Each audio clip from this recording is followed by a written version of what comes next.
Hello everyone, welcome to my channel Shilpa's daily life. আমার এই নতুন ব্লগে তোমাদেরকে জানাই অনেক অনেক ওয়েলকাম আর অনেক অনেক ভালোবাসা। তো দেখো, সকালবেলা উঠে আমি কিন্তু ফ্রেশ হয়ে নিয়েছি, তারপরে চলে এসেছি রুমের বিছানাটা গুছিয়ে নেওয়ার জন্য। তো এখানে আমি ব্ল্যাঙ্কেট দুটো ভাঁজ করে রাখছি, যেহেতু বেশ ঠান্ডা পড়েছে, দুটো ব্ল্যাঙ্কেটটি আমাকে পাততে হয়, সেই জন্য গুছিয়ে রাখলাম। আর আজকে ভাবছি বিছানার চাদরগুলো কেচে ফেলবো।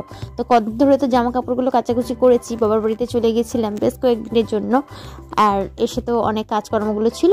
আজকে একটু ফ্রি হয়েছি, ভাবলাম তাহলে বিছানার চাদরটা কেচে দিই। তো সেটাই ভাবলাম, সকাল সকাল কলে তো জল আসে, জলটা একটু গরম গরম থাকে, তাহলে শীতকাল যেহেতু জল ঠান্ডা জলে সার্ফ দিয়ে ডোবালে না খুব একটা পরিষ্কার হয় না, কিন্তু একটু গরম জল করতেই হয়। ভাবলাম কলে যখন জল আসবে সকাল সকাল চাদরটা চেঞ্জ করে নিই, তাহলে গরম জলে ভিজিয়ে দিতে পারবো, সেই জন্য। আর এখন দেখো আমি একটা আলাদা চাদর পেতে নিলাম, এবার বালিশের কভারগুলো আরে লাগিয়ে নেব। তারপরে দেখো আমি এখানে চা নিয়ে বসে গেছি, বাপিমাকে আগেই চা বানিয়ে দিয়েছি, ওনাদের খাওয়া হয়ে গেছে। যেহেতু এখানটা একটু রোদ লাগে তাই বসেছিলাম।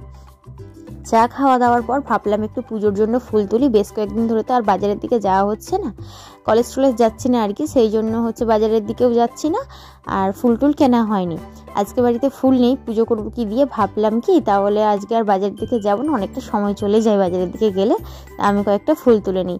আমি গাছ থেকে সাধারণত ফুল তুলি না, কারণ কি আমার মেজো যা বেশি তুলে এই গাছটা থেকে ফুল, আর মেজো যা গেছে বাবার বাড়িতে, দেখলাম গাছে অনেকগুলো ফুল ফুটে আছে, কেউ নিচ্ছে না, তাই জন্য আমি আজকে তুললাম আর কি, তা নাহলে খুব একটা তুলি না। যেদিনটা দেখি আমার কাছে একদমই ফুল শেষ, সেই দিনটা এই গাছের কাছে যাই একটু তোলার জন্য।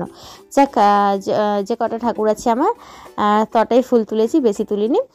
আর এইদিকে দেখো আমাদের লাউ গাছটা অনেক বড় হয়েছে, লাউ শাকের গাছটা অনেকটা ছড়িয়েছে।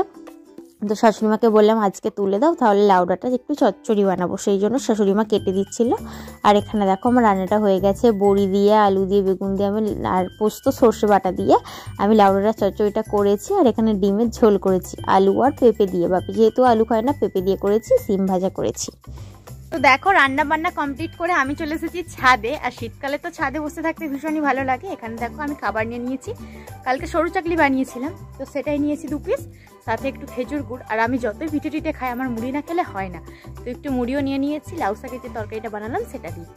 চলো খেয়ে নি, ভীষণটা রোদ লাগছে, একটু ছাওয়ার দিক করে বসি, খাওয়া দাওয়া।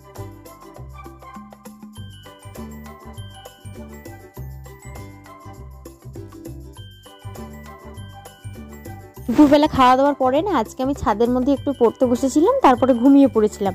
এখন প্রায় 4:30 মতো বাজে, ঘুমটা ভাঙলো, এবার ছাদ থেকে নিচে যাব। আর সন্ধ্যাবেলা আজকে একটু খাওয়ার শখ হচ্ছিল আমার আলুর বড়া। তো কালো জিরে দিয়ে বেসন গুলে আলুর বড়া হয়, তো বেশ খেতে ভালো লাগে গরম গরম, সেটা খাবারই শখ হচ্ছিল। তো তার জন্য আলুটা কাটলাম, আলুটা কাটতে গিয়ে মনে হলো কি তাহলে একটু পেঁয়াজের বড়াও করি। তো পেঁয়াজটাকে আজকে আর আমি কুচি কুচি করে কেটে পকোড়ার মতো করিনি, আমি পেঁয়াজি বা পকোড়ার মতো করিনি, আমি পেঁয়াজটাকে গোটা গোটাই রেখে দিয়েছি, সেটাই বেসনের চুবিয়ে দিয়ে দিচ্ছি। তবে খেতে কিন্তু বেশ ভালো লেগেছিল, পেঁয়াজির মতো করে বানালে, এটাও অবশ্য পেঁয়াজি, কিন্তু কুচি কুচি করে কেটে দিলে যেরকম খেতে লাগে তার থেকে কিন্তু এইভাবে আমি করলাম, বেশ ভালো লাগছিল, এই প্রথমবার করলাম, নেক্সট টাইম আবারও একদিন বানাবো। তো চলো এগুলো আমার ভাজা হয়ে যাক। আর এইখানে দেখো মুড়ি দিয়ে আমি নিয়ে নিয়েছি, এই যে আলুর বড়াটা করে নিয়েছি, আলুটা বেশ ভালো সেদ্ধ হয়ে গেছে, ভেতরে পাতলা করে একটু কেটেছিলাম সেই জন্য। আর এইটা হচ্ছে পেঁয়াজের বড়াটা, ভীষণই টেস্টি ছিল, আমি বুঝতে পারিনি এতটা ভালো খেতে হবে বলে, মাত্র কয়েকটাই বানিয়েছিলাম, মাত্র একটা পেঁয়াজ দিয়ে বানিয়েছিলাম, 6 টুকরো মতো হয়েছিল। আর বেগুনিটা বানিয়েছি কিছুটা, বেগুনিটা কিন্তু চুঁয়ে গেছে, যেটা একটু বেশি পুড়ে গেছে সেটাই আমি নিয়ে নিয়েছি। আর এই যে চাটাও বানিয়ে নিয়েছিলাম, চা দিয়ে খেয়ে নিচ্ছি। আর রাত্রির দিকে আবার অন্য খাবার দাবার বানানো হবে। আর মুড়িও নিয়ে নিয়েছি একটু, বেশ ভালো লাগে এক একদিন সন্ধ্যাবেলায়, আর শীতকালে তো জমজমাটি খাওয়া দাওয়া হয় সব সময়।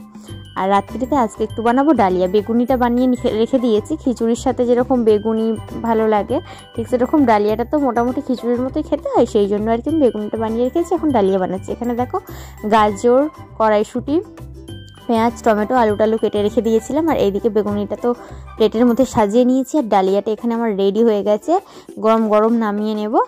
আর বাড়িতে বানানো ঘি ছড়িয়ে দেবো একটু, তাহলেই একেবারে খাওয়াটা জমে যাবে। তো চলো আজকের মতো ভিডিওটা আমি এখানেই শেষ করলাম, কেমন লাগলো অবশ্যই কমেন্ট করে জানিও, ভালো লাগলে লাইক করো, কমেন্ট করো, আর চ্যানেলটিকে সাবস্ক্রাইব করে আমার পাশে থেকো।